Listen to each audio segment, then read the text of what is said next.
जय गुरुदेव।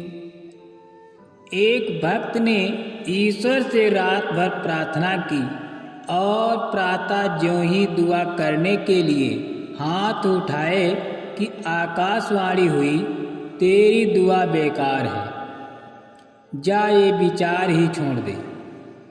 इस द्वार पर तेरी सुनवाई नहीं होगी। फिर भी यदि अपमान के साथ तू यहाँ रहना चाहता है तो रह, रो पीट चिल्ला पुकार। पर वो भक्त वहाँ से हटा नहीं। दूसरी रात भी उसने प्रार्थना की। इस पर एक श्रद्धालु ने उससे कहा, बावले, जब तूने देख लिया कि तेरे मकसद का दरवाज़ा बंद है तो इस बेकार कोशिश में क्यों वक्त बर्बाद करता है। भक्त की आंखों में आंसुओं का समुद्र लहला उठा और वो करह कर बोला, उसे तू क्या समझ सकता है। माना कि उसने अपना मुख मोड़ लिया है, मगर मैं तो चिल्ले 40 दिन की एकांत इबादत पर काबू रखना जानता हूँ। जब किसी की आशा एक जगह पूरी नहीं होती तो घबरा कर वो दूसरे द्वार को ताकने लगता है, मगर तेरे सामने दूसरा दरवाज़ा कहाँ है। मैंने ये सुना जरूर है कि इस कूचे में मेरे लिए कोई ठिकाना नहीं है, पर मेरे सामने दूसरा रास्ता भी तो नहीं है। ये कहकर उसका सिर जमीन से जा टकराया और ख्याल में वो उन कदमों को पकड़ लौट गया। उसी समय अंतरिक्ष से ये आवाज़ आई, बेशक तू हमारा नेक बंदा है, हमने तेरी इबादत कबूल नहीं की थी, मगर जब हमारे सिवाय तेरे लिए और कोई पनाह ही नहीं है तो हम तेरी दुआ कबूल करते हैं। सबसे पहले आत्मविज्ञान के विद्यार्थी को यम और नियम का पालन करना परम आवश्यक है। यम कहते हैं त्यागने को और नियम कहते हैं ग्रहण करने को। बुरी आदत और वासनाओं को छोड़ना और अच्छे विचारों व स्वभाव का बनना यम यानी नियम कहलाता है। आदतें बनाने से ही बनती हैं, छोड़ने से छूट सकती हैं। कई लोग तो कहते हैं कि फला बात तो हमारे स्वभाव में ही है, ये हमसे नहीं छूट सकती। ऐसे मनुष्यों के लिए आत्मज्ञान नहीं है। कुसंगत आत्म मार्ग में सबसे बड़ी विघ्न कारक कुसंगत है। जिन मनुष्यों के हृदय में ईश्वर के लिए प्रेम न हो, जो दिन रात सांसारिक वासनाओं के पूरे करने में ही लिप्त रहते हों, जिनके ख्याल में खाने पीने और चैन से जिंदगी बसर करने के सिवाय और कोई कर्तव्य ही नहीं हो, तो धर्म और अधर्म की परवाह न करते हुए अपनी आयु नष्ट कर रहे हो। जिनका सारा समय मान बढ़ाई और धन व संतान के लिए ही व्यतीत होता है, ऐसे मनुष्यों को चाहे वो अपने नित्य हित अथवा प्रेमी ही क्यों न हो, दूर से ही त्याग देना उचित है। हिंसा आत्मज्ञान से जिज्ञासुओं से दूसरी त्यागने की चीज है।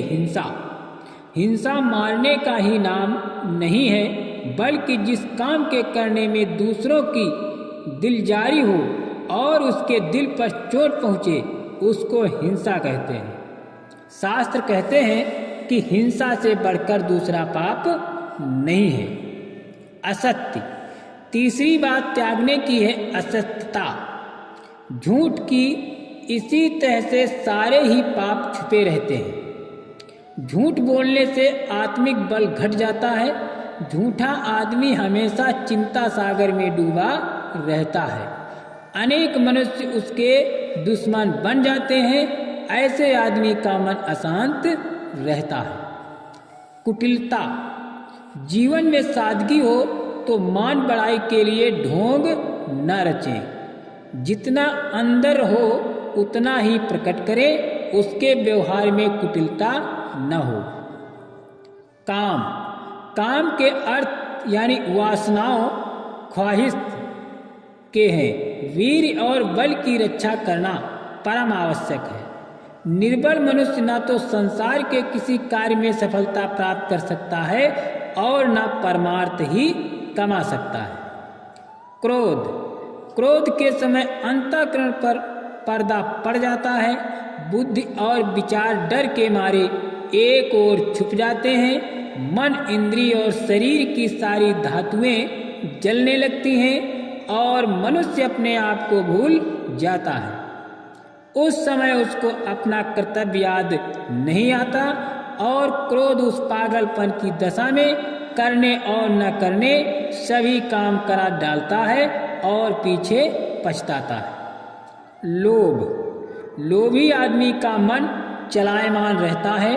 तृष्णा उसके अंतःकरण को दग्ध करती रहती है। शांति और संतोष उसको त्याग के परे हट जाते हैं और वो धन की फिक्र में दिन रात बेचैन दिखाई देता है। मोह, ये मेरे माता पिता हैं, ये मेरी स्त्री है, ये मेरे पुत्र और भ्राता हैं, ये मेरा घर है और ये वस्तु मेरी वस्तु है इत्यादि इस प्रकार की भावना और गहरी समता को मोह कहते हैं। मोह अंधकार है, मोह से ज्ञान है। मोह लिप्त हुआ मनुष्य उस परमपिता परमेश्वर को भूल जाता है। मोह रूपी अंधकार के छाते ही प्राणी अपने कर्तव्य पथ से भटक जाता है। अहंकार, मिथ्या अहंकार को मत कहते हैं। ये अहंकार ही है कि जिसने प्राणियों से असीम आनंदमयी अवस्था छुड़ाकर इनको इस हीन दशा में डाल दिया है। अहंकार पतित करने वाला एक अवगुण है। अहंकार दुख सागर में डुबो देने वाला एक यंत्र है। ईर्ष्या, दूसरों के गुणों की अथवा दूसरों के वैभव को देखकर जो हृदय में डाह उत्पन्न होता है उसको ईर्ष्या कहते हैं। निर्बल और नीच मनुष्यों के अंतःकरण में ईर्ष्या बसा करती है। ये दुष्टता का लक्षण है। परनिंदा, जिन मनुष्यों के अंदर अपने कोई गुण नहीं होते वो ही दूसरों के अवगुणों को देखा करते हैं और फिर उनका बखान किया करते हैं, यही परनिंदा कहलाती है। नीच प्रकृति वाले दुष्ट मनुष्य ही दूसरे को देखकर जलते हैं और उनकी निंदा करते हैं। अच्छे आदमी हमेशा दूसरों के ऐबों को छिपाते हैं और मालूम हो जाने पर भी वो किसी दूसरे पर प्रकट नहीं करते और दूसरों की बढ़ती देखकर खुश होते हैं, क्योंकि वो समझते हैं कि यह ईश्वर की देन है। चिंता व शोक, शोकातुर मनुष्य से भी भजन भाव नहीं बनता। उसका मन चलायमान रहता है। चिंता शरीर को खा जाती है। उसके दिल व दिमाग में एक ऐसी कमजोरी हो जाती है कि वो किसी काम को ठीक से नहीं कर सकता।